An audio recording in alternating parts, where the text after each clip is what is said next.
যদি বিচার চাইতে হয় তারেক রহমানকে ফলো করতে হবে। আস্তাদ আব্দুল্লাহরা কোটি কোটি টাকার মালিক হয়েছে, কোটি কোটি টাকার মালিক হয়েছে, কিন্তু আমরা এখনো এই যে কেসের উপরে এখনো আছি।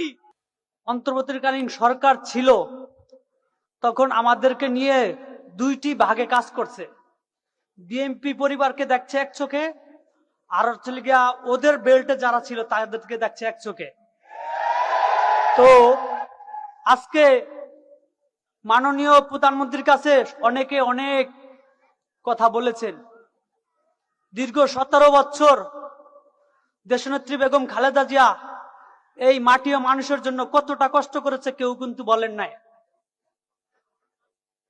এই দেশকে ভালোবাসতে গিয়ে জিয়া পরিবার সবচেয়ে ক্ষতিগ্রস্ত হয়েছে।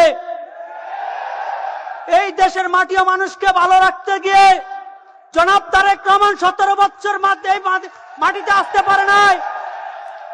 আমি একটি কথাই বলবো,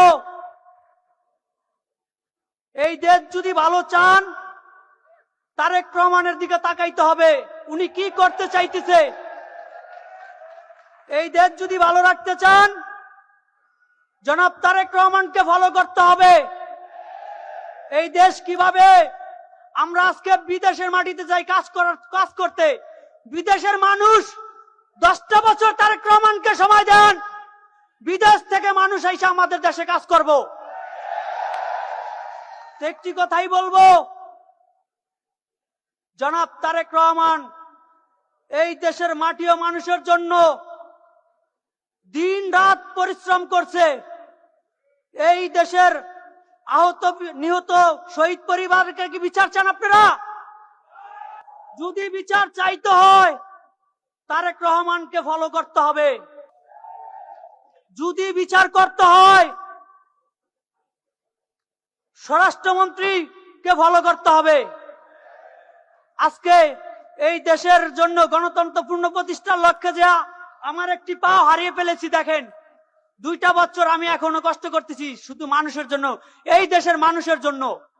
তো জনাব তারেক রহমান এই দেশের মানুষকে ভালো রাখার জন্য এখনো কষ্ট করতেছে। তো আমার বাপ কিন্তু ঘুমাইছে, আমি সপরিবার আমি একটি ঘরও এখনো করতে পারি নাই। এই বিএনপি কে ভালোবাসতে গিয়ে আমরা সর্বছাপার হয়েছি। আমরা 17 বছর কষ্ট করেছি, আমরা তাও দলের দিকে তাকিয়ে রয়েছি, আমাদেরকে ভালো কিছু দেয় না।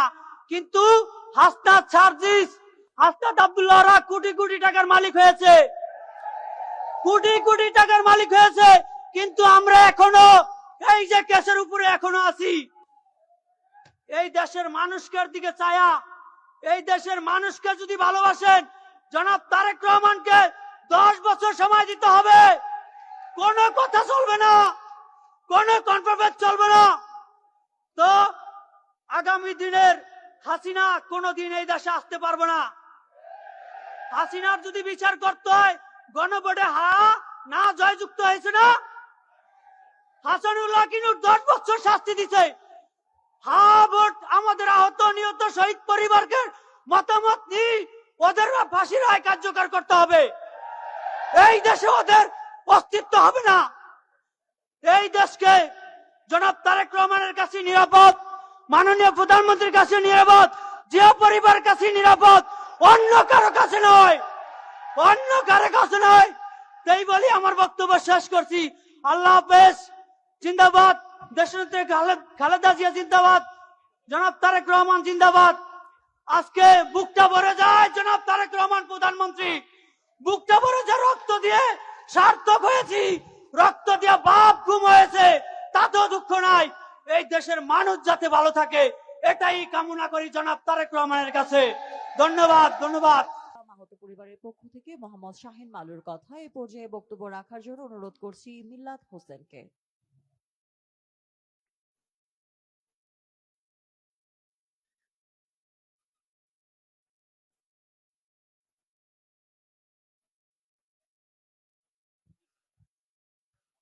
পরবর্তী বক্তব্য দেবার জন্য অনুরোধ জানাচ্ছি মিল্লাত হোসেনকে।